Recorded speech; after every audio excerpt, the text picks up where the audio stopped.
జీవితానికాధారమే ఈ జ్ఞానం. జ్ఞాని జీవితానికి పునాది పవిత్రమయం.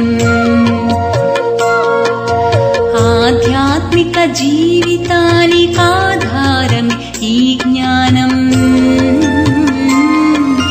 జ్ఞాని జీవితానికి పునాది పవిత్రమయం. శాంతి అనే సుగుణం ఆత్మీక ధర్మం.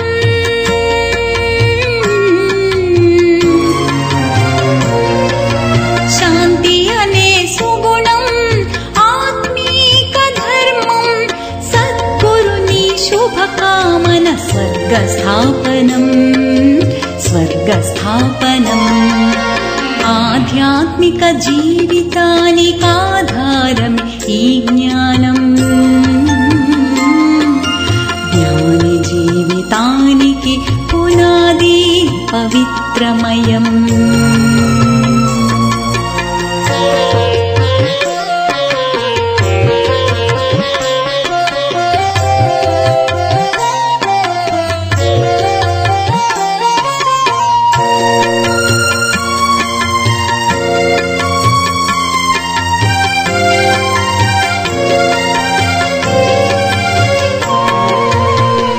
శివుని స్మృతితో సుఖాన్ని నువ్వు పొందాలి. సత్య శిక్షకుని జ్ఞానంతో ప్రేమ నింపుకోవాలి.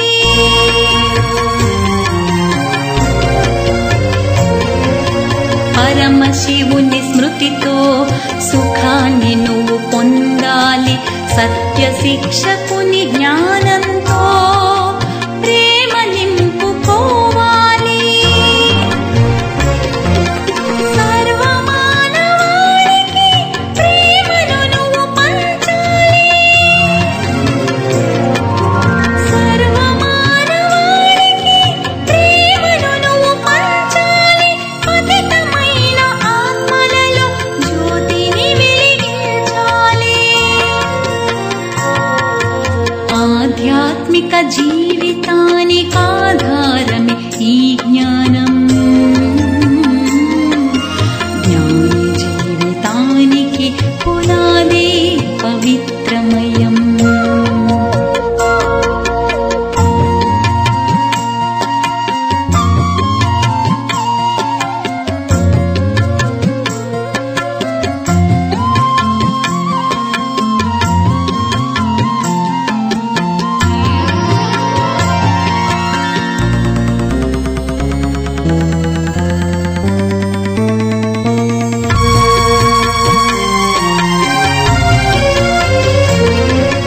పరమాత్ముని పరిచయమే మన అందరి సౌభాగ్యం.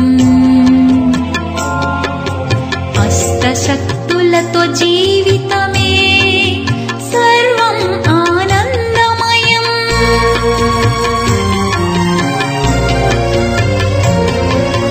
పరమాత్ముని పరిచయమే మన అందరి సౌభాగ్యం. అష్టశక్తులతో జీవితమే సర్వం ఆనందమయం. జ్ఞాన సూర్య కిరణం శక్తి సుగుణ సంగమం. జ్ఞాన సూర్య కిరణం శక్తి సుగుణ సంగమం. ఆ కిరణాలను నింపుకున్న ఆత్మ సర్వశక్తిమయం. ఆధ్యాత్మిక జీవితానికాధారమే ఈ జ్ఞానం. జ్ఞాని జీవితానికి పునాది పవిత్రమయం. ఆధ్యాత్మిక జీవితానికాధారమే ఈ జ్ఞానం. జ్ఞాని జీవితానికి పునాది పవిత్రమయం. శాంతి అనే సుగుణం ఆత్మీక ధర్మం.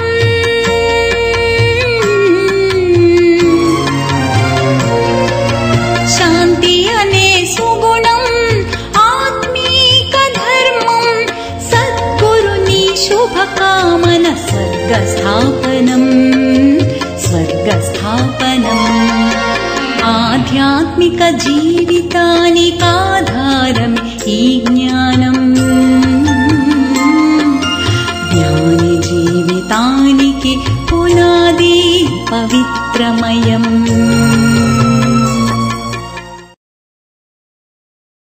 ఓం శాంతి. మధురమైన పిల్లలారా, ఈ జ్ఞానము మిమ్మల్ని శీతలంగా చేస్తుంది. ఈ జ్ఞానము ద్వారా కామక్రోధాల అగ్ని సమాప్తమైపోతుంది. భక్తి ద్వారా ఈ అగ్ని సమాప్తమవ్వదు. ప్రశ్న: స్మృతిలో ముఖ్యమైన శ్రమ ఏది? తండ్రిని స్మృతి చేసేందుకు కూర్చున్నప్పుడు దేహం కూడా గుర్తు రాకూడదు. ఆత్మాభిమానిగా ఈ తండ్రిని స్మృతి చేయండి. ఇందులోనే శ్రమ ఉన్నది. ఇందులోనే విఘ్నాలు వస్తాయి. ఎందుకంటే అర్ధకల్పం దేహాభిమానంలో ఉన్నారు. భక్తి అంటేనే దేహ స్మృతి. ఓం శాంతి. స్మృతి కొరకు ఏకాంతం చాలా అవసరమని పిల్లలు మీకు తెలుసు. మీరు ఎంత ఏకాంతంగా శాంతిగా తండ్రి తలంపులో ఉంటారో అంత శాంతిగా గుంపులో ఉండలేరు. పాఠశాలలో కూడా పిల్లలు చదువుకునేప్పుడు ఏకాంతంలోకి వెళ్ళి చదువుకుంటారు. ఇందులో కూడా ఏకాంతం అవసరం. తిరిగేందుకు వెళ్ళినప్పుడు కూడా స్మృతి యాత్ర ముఖ్యమైనది. చదువు చాలా సహజము. ఎందుకంటే అర్ధకల్పము మాయారాధ్యం వచ్చినందున మీరు దేహ అభిమానులుగా అవుతారు. మొట్టమొదటి శత్రువు దేహాభిమానము. తండ్రిని స్మృతి చేసేందుకు బదులు దేహాన్ని స్మృతి చేస్తారు. దీనిని దేహ అహంకారమని అంటారు. ఆత్మాభిమానిగా అవ్వండి. ఇక్కడ పిల్లలైన మీకు తెలువబడుతుంది. ఇందులోనే శ్రమ అనిపిస్తుంది. ఇప్పుడు భక్తి వదిలిపోయింది. భక్తి శరీరము జతలోనే చేస్తారు. తీర్థస్థానాలు మొదలైన వాటికి శరీరాన్ని తీసుకువెళ్ళవలసి ఉంటుంది. దర్శనం చేసుకునేందుకు, ఇది చేసేందుకు శరీరం వెళ్ళవలసి ఉంటుంది. మేము ఆత్మలము, పరంపిత పరమాత్మ అయిన తండ్రిని స్మృతి చేయాలి అనే చింతన ఇక్కడ మీరు చేయవలసి ఉంటుంది. ఎంత స్మృతి చేస్తారో అంత పాపం సమాప్తమవుతుంది. భక్తి మార్గంలో అయితే ఎప్పుడూ పాపం సమాప్తమవ్వదు. ఎవరైనా వృద్ధులు మొదలైన వారికైతే ఆంతరికంగా మేము భక్తి చేయమంటే నష్టం కలుగుతుంది, నాస్తికులుగా అవుతాము అనే భ్రమ ఉంటుంది. భక్తి అగ్నివలే అంటుకొని ఉంది. జ్ఞానంలో శీతలత ఉంది. ఇందులో కామక్రోధాల అగ్ని సమాప్తమవుతుంది. భక్తి మార్గంలో మనుషులు భావన ఉంచుకుంటారు, శ్రమ చేస్తారు. బద్రీనాథ్కు వెళ్తారనుకోండి, మూర్తి సాక్షాత్కారం అవుతుంది. తర్వాత ఏమవుతుంది? తక్షణమే భావన కూర్చుంటుంది. తర్వాత బద్రీనాథుడు తప్ప వేరే ఎవ్వరి స్మృతి బుద్ధిలో ఉండదు. మొదట కాలినడక వెళ్ళేవారు. తండ్రి చెప్తారు, అల్పకాలానికి భక్తుల మనోకామనలను పూర్తి చేస్తాను, సాక్షాత్కారాలు చేయిస్తాను. కానీ నేను వీటి ద్వారా లభించను. నేను లేకుండా వారసత్వం లభించదు. వారసత్వం నా ద్వారానే లభించాలి కదా. మీరంతా దేహదారులు. వారసత్వం రచయిత అయిన ఒక్క తండ్రి ద్వారా మాత్రమే లభిస్తుంది. మిగిలిన జడము లేక చైతన్యమంతా వారి రచన. రచన ద్వారా ఎప్పుడూ వారసత్వం లభించదు. పతిత పావనులు ఒక్క తండ్రి మాత్రమే. కుమారీలు సాంగత్య దోషం నుండి చాలా రక్షించుకోవాలి. బాబా చెప్తారు, ఈ పతితత్వము వల్లే మీరు ఆది మధ్యాంతాలు దుఃఖము పొందుకుంటారు. ఇప్పుడు అందరూ పతితులే. మీరిప్పుడు పావనంగా అవ్వాలి. నిరాకార తండ్రియే వచ్చి మిమ్మల్ని చదివిస్తున్నారు. బ్రహ్మ చదివిస్తున్నారని ఎప్పుడూ భావించకండి. అందరి బుద్ధి శివబాబా వైపే ఉండాలి. శివబాబా ఇతని ద్వారా చదివిస్తాడు. దాదీలైనా మిమ్మల్ని చదివించేవారు కూడా శివబాబాయే. వారికి ఏ మర్యాద చేస్తారు? మీరు శివబాబా కొరకు ద్రాక్ష మామిడి పళ్ళు తీసుకొస్తారు. కానీ శివబాబా నేను అభోక్తను అని అంటారు. ఇవన్నీ పిల్లల కోసమే. భక్తులు భోగ్ పెడతారు, పంచుకొని తింటారు. నేను తినను. తండ్రి చెప్తారు, పిల్లలు మిమ్మల్ని చదివించి పావనంగా చేసేందుకే తండ్రి వచ్చారు. పావనంగా అయ్యి మీరు ఇంత శ్రేష్టమైన పదవిని పొందుతారు. ఇదే నా కర్తవ్యము. శివ్ భగవాను వాచ అని అంటారు కూడా. బ్రహ్మ భగవాను వాచ అని అనరు. బ్రహ్మవాచ అని కూడా అనరు. ఇతను కూడా మురళి వినిపిస్తారు. కానీ శివబాబానే వినిపిస్తున్నారని భావించాలి. ఏ పుత్రునికైనా బాణం బాగా వేయాలనుకుంటే బాబా స్వయంగా ప్రవేశిస్తారు. జ్ఞాన బాణం తీక్షణమైనదని మహిమ చేయబడుతుంది కదా. సైన్స్లో కూడా ఎంత శక్తి ఉంది. బాంబులు మొదలైన వాటి శబ్దం ఎంతగా వస్తుంది.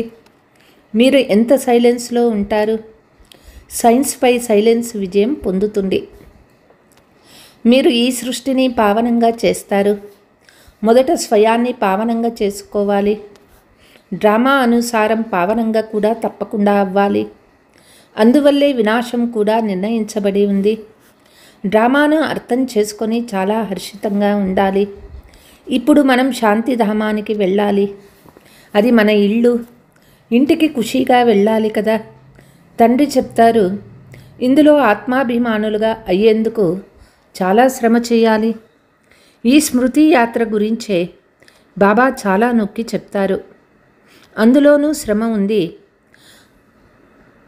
ఇందులోనే శ్రమ ఉంది. నడుస్తూ తిరుగుతూ స్మృతి చేయడం సహజమా, లేక ఒకే స్థానంలో కూర్చొని స్మృతి చేయడం సహజమా? బాబా అడుగుతూ ఉన్నారు. భక్తి మార్గంలో కూడా ఎన్నో మాలలు తిప్పుతారు. రామ రామ అని జపిస్తారు. కానీ లాభమేమీ లేదు. భోజనాన్ని తయారు చేయదండి, ఇంకా ఏదైనా చేయండి. తండ్రిని స్మృతి చేయండి. బాబా పిల్లలైన మీకు చాలా సహజమైన యుక్తిని తెలియచేస్తారు. భక్తి మార్గంలో శ్రీనాథ్ ద్వారాలో భోగ్ తయారు చేయనప్పుడు కొద్దిగా కూడా శబ్దం రాకూడదని నోటికి పట్టి కట్టుకుంటారు. అది భక్తి మార్గము. మీరైతే తండ్రిని స్మృతి చెయ్యాలి. వారు అంతా భోగ్ స్వీకరింపచేస్తారు. కానీ దానిని వారెవరూ తినరు. పండాల కుటుంబాలు ఉంటాయి, వారే దానిని తింటారు. మనల్ని శివబాబా చదివిస్తున్నారని ఇక్కడ మీకు తెలుసు. మనల్ని శివబాబా చదివిస్తున్నారని భక్తులు భావించరు. భలే శివపురాణం తయారు చేశారు. కానీ అందులో శివ పార్వతుల్ని, శివ శంకర్లని అందరినీ కలిపేశారు. దాన్ని చదవడం వల్ల ఏ లాభమూ లేదు. ప్రతి ఒక్కరూ తమ శాస్త్రాన్ని చదవవలసి ఉంటుంది. భారత్వాసీలకు ఒక గీత మాత్రమే ఉన్నది. క్రైస్తవులకి ఒకే బైబిల్ ఉంది. గీత దేవీ దేవతా ధర్మశాస్త్రము. అందులోనే జ్ఞానం ఉన్నది. జ్ఞానాన్ని చదవాలి. యుద్ధము మొదలైన విషయాలు ఏ పుస్తకాలలో ఉన్నాయో వాటితో మీకు పని లేదు. మనము యోగ బలం కలిగిన వాళ్ళము కనుక బాహుబలం కలవారి కథలను ఎందుకు వినాలి? వాస్తవానికి మీకు ఏ యుద్ధమూ లేదు. మీరు యోగ బలం ద్వారా పంచవికారాలపై విజయం పొందుతారు. మీ యుద్ధము పంచవికారాలతో. అక్కడ మనుషులు మనుషులతో యుద్ధం చేస్తారు. మీరు మీ వికారాలతో యుద్ధం చేస్తారు. ఈ విషయాలు సన్యాసీలు మొదలైన వారు అర్థం చేయించలేరు. మీకు డ్రిల్లు మొదలైనవి ఏమీ నేర్పించరు. మీ డ్రిల్లు ఒక్కటే. మీది యోగ బలము. స్మృతి బలం ద్వారా పంచవికారాలపై విజయాన్ని పొందుతారు. పంచవికారాలు శత్రువులు. వాటిలో కూడా మొదటి నెంబర్ దేహాభిమానము. తండ్రి చెప్తారు, మీరు ఆత్మలు కదా. ఆత్మలైన మీరు వచ్చి గర్భంలో ప్రవేశిస్తారు. నేనైతే ఈ శరీరంలో విరాజమానమై ఉన్నాను. నేను ఏ గర్భంలోకి వెళ్ళను. సతీయుగంలో మీరు గర్భమెహల్లో ఉంటారు. తర్వాత రావణ రాజ్యంలో గర్భ జైలులోకి వెళ్తారు. నేనైతే ప్రవేశిస్తాను. దానిని దివ్య జన్మ అని అంటారు. డ్రామా అనుసారం నేను ఇతనిలో రావాల్సి ఉంటుంది. ఇతని పేరు బ్రహ్మ అని పెడతాను. ఎందుకంటే ఇతడు నావాడిగా అయ్యాడు కదా. దత్తు వెళ్ళినప్పుడు ఎంత మంచి మంచి పేర్లు పెడతారు. మీకు కూడా చాలా మంచి పేర్లు పెట్టాను. అద్భుతమైన లిస్టు సందేశీ ద్వారా వచ్చింది. బాబాకు అన్ని పేర్లు జ్ఞాపకం లేవు. పేరుతో ఏ పని లేదు. శరీరానికి పేరు పెట్టారు కదా. ఇప్పుడు స్వయాన్ని ఆత్మగా భావించి తండ్రిని స్మృతి చేస్తే చాలు అని తండ్రి చెప్తారు. మనం పూజ్య దేవతలుగా అవుతామని, మళ్ళీ రాజ్యపాలన చేస్తామని మీకు తెలుసు. మళ్ళీ భక్తి మార్గంలో మన చిత్రాలే తయారు చేస్తారని మీకు తెలుసు. అనేక దేవీల చిత్రాలు తయారు చేస్తారు. ఆత్మలకి కూడా పూజ జరుగుతుంది. మట్టితో శాలిగ్రామాలను తయారు చేస్తారు. మళ్ళీ రాత్రికి విరిచేస్తారు. దేవీలను కూడా అలంకరించి పూజించి మళ్ళీ సముద్రంలో వేస్తారు. తండ్రి చెప్తారు, నా రూపాన్ని కూడా తయారు చేసి తీర్థ నైవేద్యాలు పెట్టి మళ్ళీ నన్ను రాయి రప్పలో ఉన్నారని చెప్తారు. అందరికన్నే నాకు ఎక్కువ దుర్దశను కలిగిస్తారు. మీరు ఎంత పేదవారిగా అయ్యారు. పేదవారే మళ్ళీ ఉన్నత పదవిని పొందుతారు. ధనవంతులు కష్టంగా తీసుకుంటారు. బాబా కూడా ధనవంతులతో అంత తీసుకొని ఏం చేస్తారు? ఇక్కడైతే పిల్లల పైసాతో ఈ ఇళ్ళు మొదలైనవి తయారవుతాయి. బాబా, మా ఒక్క ఇటుకను పెట్టండి, ప్రతిఫలంగా మాకు వెండి బంగారు మెహళ్ళు లభిస్తాయని భావిస్తారు. అక్కడైతే చాలా బంగారం ఉంటుంది. బంగారపు ఇటుకలు ఉంటాయి. అప్పుడే ఇండ్లు తయారవుతాయి. తండ్రి చాలా ప్రేమగా చెప్తూ ఉన్నారు, మధురాతి మధురమైన పిల్లలారా, నన్ను స్మృతి చేయండి. ఇప్పుడు నాటకం పూర్తి అవుతుంది. తండ్రి పేద పిల్లలకు ధనవంతులుగా అయ్యే యుక్తిని తెలియచేస్తారు. మధురమైన పిల్లలారా, మీ వద్ద ఏమేమి ఉందో అంతా బదిలీ చేసుకోండి. ఇక్కడ ఏదీ ఉండదు. ఇక్కడ ఏమేం బదిలీ చేస్తారో అది కొత్త ప్రపంచంలో మీకు 100 రెట్లు వృద్ధి చెంది లభిస్తుంది. బాబా ఏదీ అడగరు. వారు దాత. ఈ యుక్తి తెలియచేయబడుతుంది. ఇక్కడిదంతా మట్టిలో కలిసిపోతుంది. బదిలీ చేస్తే మీకు కొత్త ప్రపంచంలో లభిస్తుంది. ఇది పాత ప్రపంచము, వినాశనమయ్యే సమయము. ఇక్కడ ఉండేది ఏదీ ఉపయోగపడదు. కనుక బాబా చెప్తారు, ఇంటింటిలో యూనివర్సిటీ హాస్పిటల్ తెరవండి. దీని ద్వారా ఆరోగ్యము ఐశ్వర్యము లభిస్తాయి. ఇదే ముఖ్యమైనటువంటిది. అచ్చా, రాత్రి క్లాస్. ఈ సమయంలో సాధారణ పేద మాతలైన మీరు పురుషార్థం చేసి ఉన్నతమైన పదవిని పొందుకుంటారు. యజ్ఞంలో సహాయం మొదలైనవి మాతలే ఎక్కువగా చేస్తారు. సహాయం చేసే పురుషులు తక్కువ మందే ఉంటారు. మాతలకు ఆస్తి వారసత్వాల నష ఉండదు. వారు బీజం నాటుతూ తమ జీవితాన్ని తయారు చేసుకుంటూ ఉంటారు. మీ జ్ఞానము యథార్థమైనది. మిగిలినంతా భక్తి. ఆత్మీక తండ్రియే వచ్చి జ్ఞానం ఇస్తారు.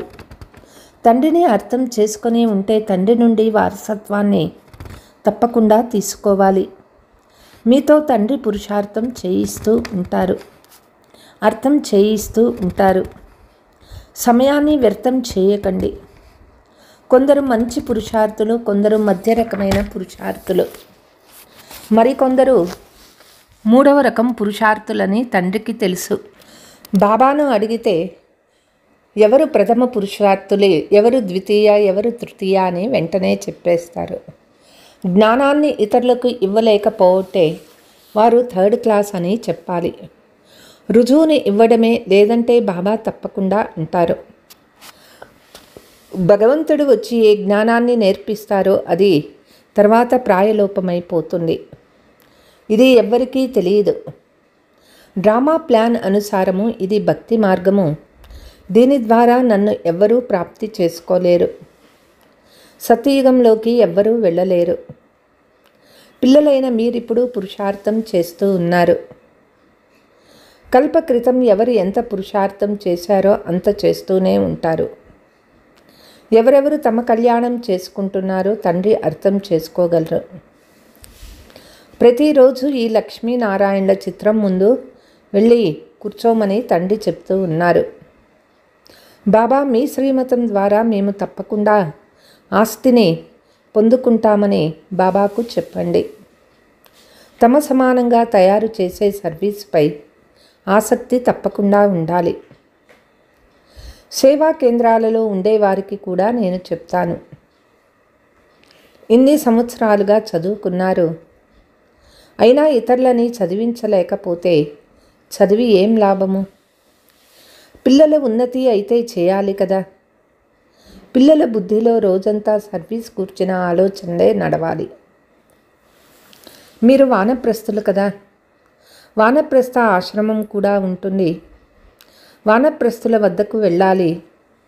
మరణించేందుకు ముందు లక్ష్యమైన తెలపండి.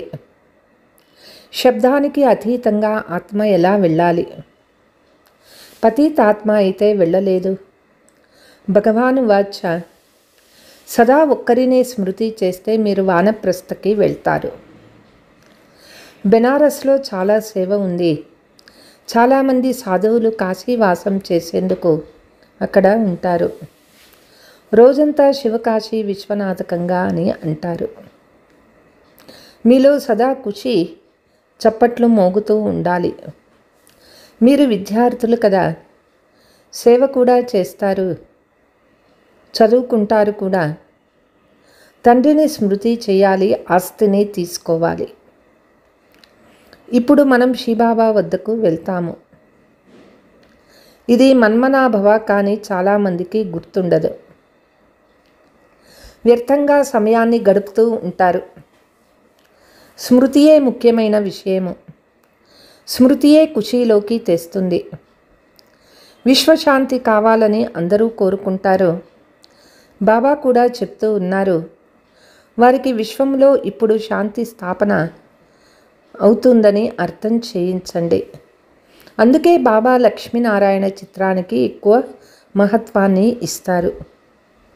సుఖశాంతి, పవిత్ర, సుభిక్షంగా ఉండే ప్రపంచం ఇప్పుడు స్థాపించబడుతుందని చెప్పండి.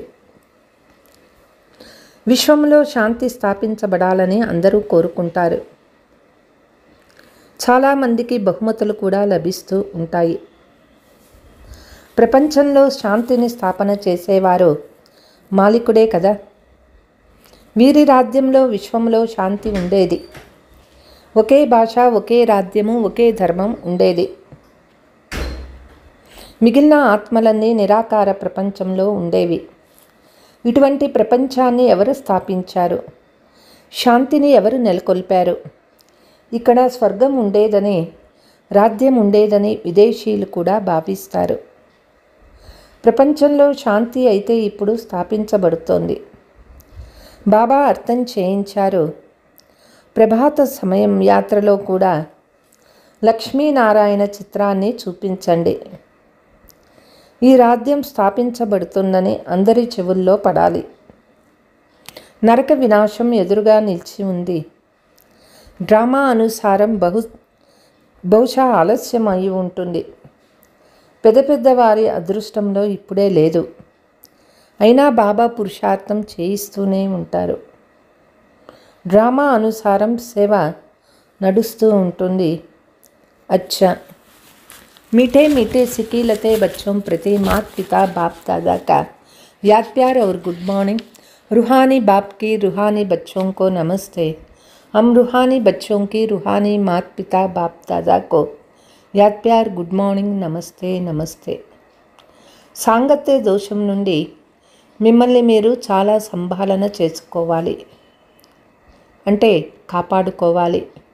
ఎప్పుడూ పతితుల సాంగత్యంలోకి రాకూడదు. సైలెంట్ శక్తి ద్వారా ఈ సృష్టిని పావనంగా చేసే సేవ చేయాలి. డ్రామాను బాగా అర్థం చేసుకొని హర్షితంగా ఉండాలి. మీ సర్వస్వాన్ని కొత్త ప్రపంచం కొరకు బదిలీ చేయాలి. వరదానము: తండ్రి ద్వారా సఫలత యొక్క తిలకాన్ని ప్రాప్తి చేసుకునే సదా ఆజ్ఞాకారి హృదయ సింహాసనాధికారి భవ. భాగ్య విధాత అయిన తండ్రి ప్రతిరోజు అమృత వేళలో ఆజ్ఞాకారి పిల్లలకు సఫలత యొక్క తిలకాన్ని దిద్దుతారు. ఆజ్ఞాకారి బ్రాహ్మణ పిల్లలు ఎప్పుడూ కూడా శ్రమ లేక కష్టం అనే శబ్దము నోటి ద్వారానే కాదు, సంకల్పంలో కూడా రానివ్వరు. వారు సహజ యోగులుగా అవుతారు. అందుకే ఎప్పుడూ కూడా బాధపడకూడదు. సదా హృదయ సింహాసనాధికారులుగా అవ్వండి. దయా హృదయులుగా అవ్వండి. అహంభావము మరియు భ్రమ భావాన్ని సమాప్తం చేయండి. స్లోగన్: విశ్వ పరివర్తన యొక్క తేదీ గురించి ఆలోచించకండి. స్వపరివర్తన యొక్క గడియను నిశ్చితం చేసుకోండి, అంటే ఫిక్స్ చేసుకోవాలి స్వపరివర్తన యొక్క గడియను. అచ్చా, ఓం శాంతి.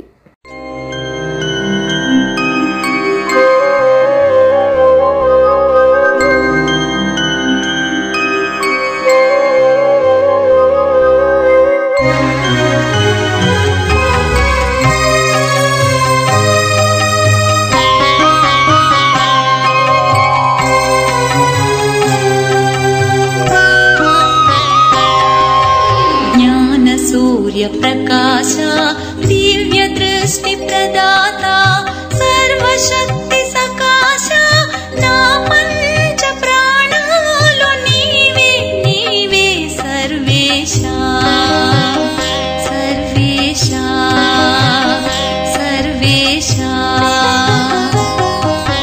ज्ञान सूर्य प्रकाश दिव्य दृष्टि प्रदाता सर्वशक्ति सकाश ना पंच प्राणालो नीवे नीवे सर्वेशा सर्वेशा सर्वेशा। ओम शांति ओम शांति ओम शांति ओम।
प्रकाश दिव्य दृष्टि प्रदाता सर्वशक्ति सकाश ना पंच प्राणालु नीवे नीवे सर्वेशा सर्वेशा सर्वेशा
प्रकाश दिव्य दृष्टि प्रदाता सर्वशक्ति